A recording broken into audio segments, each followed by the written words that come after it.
¿Qué es una tabla de frecuencias con datos agrupados? Es la distribución de frecuencias agrupadas o tabla con datos agrupados.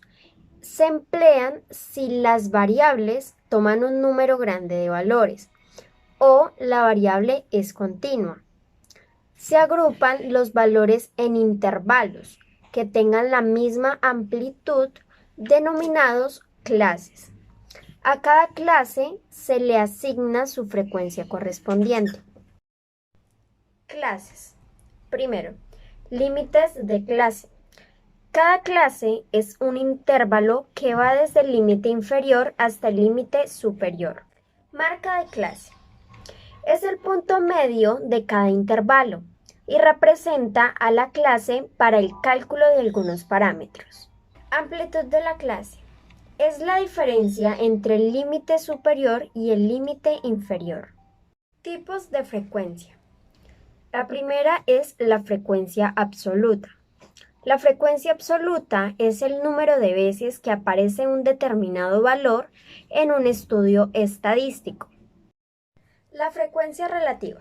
La frecuencia relativa es el cociente entre la frecuencia absoluta de un determinado valor y el número total de datos. La frecuencia acumulada es la suma de las frecuencias absolutas de todos los valores inferiores o iguales al valor considerado.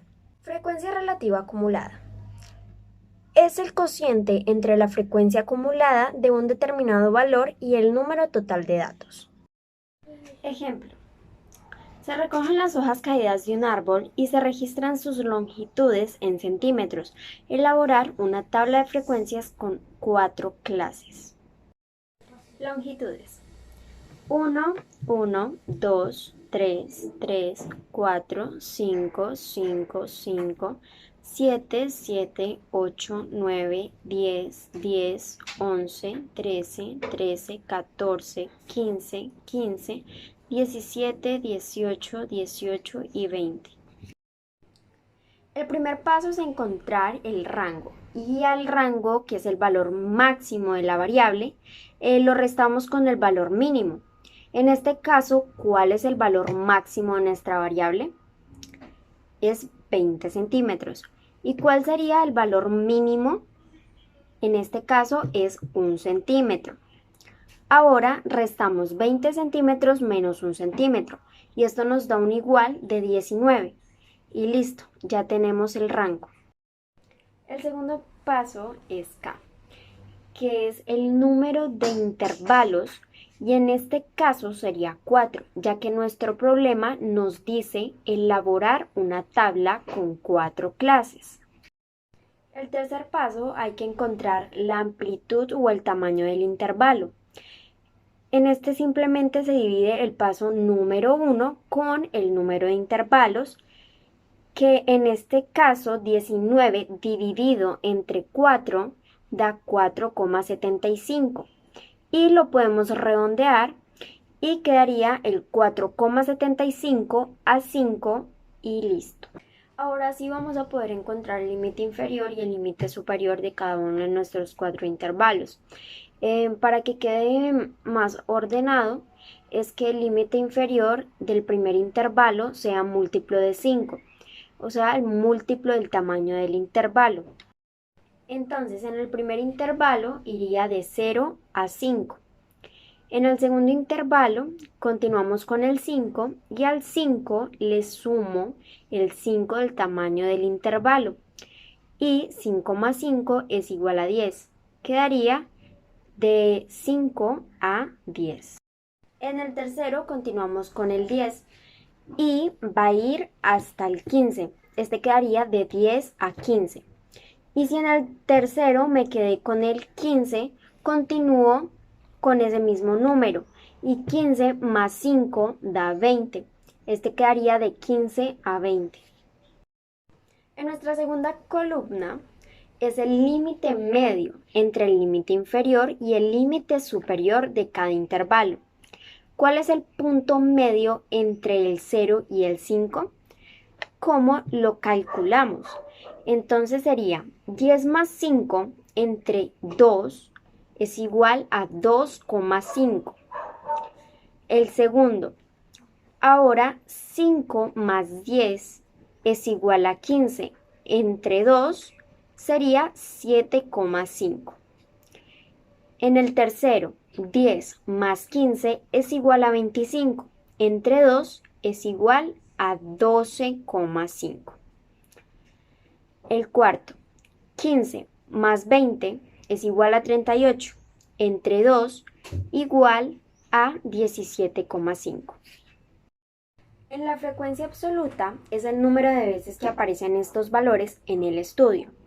El primer intervalo va desde el 0 hasta un poco antes del 5. Entonces, ¿cuántos valores hay entre el 0 y antes de llegar al 5? Contemos. 1, 2, 3, 4, 5 y 6. Hay 6 valores. En el segundo hay 7 valores. En el tercero, 6 valores. Y en el cuarto, 6 valores también. Ya que lo tengamos completo, lo sumamos y nos da 25. Pero siempre debemos ver si nos quedó correcto. Y para esto ponemos n es igual a 25. Y como en el estudio hay 25 datos, esto quiere decir que sí nos quedó bien. En la frecuencia acumulada nos indica cuántos valores se van reportando hasta ese momento. En el primero, cuántos valores se han reportado. Aquí nos indica que son 6 valores. En el siguiente, cuánto es el acumulado entre frecuencias absolutas. 6 más 7 es igual a 13. En el siguiente, 6 más 7 más 6 es igual a 19. Ahora en el siguiente, 6 más 7 más 6 más 6 es igual a 25. En la frecuencia relativa nos indica la proporción de elementos que pertenecen a esta clase o intervalo. ¿Cómo la podemos calcular? La podemos calcular dividiendo la frecuencia absoluta entre el total de datos, que en este caso es 25. Es decir, 6 entre 25 nos da 0,24. Ahora, 7 dividido en 25 nos da 0,28. 6 dividido en 25 nos da 0,24. En la siguiente, 6 dividido en 25 nos da 0,24. Ahora sumamos todas las frecuencias relativas y nos debe dar un total de 1. Ahora la frecuencia relativa acumulada. ¿Qué es el acumulado de las frecuencias relativas? ¿Cómo la podemos calcular? Se suman las frecuencias relativas, que esto nos da 0,24. En el segundo intervalo, 0,24 más 0,28 nos da 0,52. En el siguiente intervalo, 0,24 más 0,28 más 0,24 nos da 0,76. Y así nos quedaría nuestra tabla de frecuencias con datos agrupados.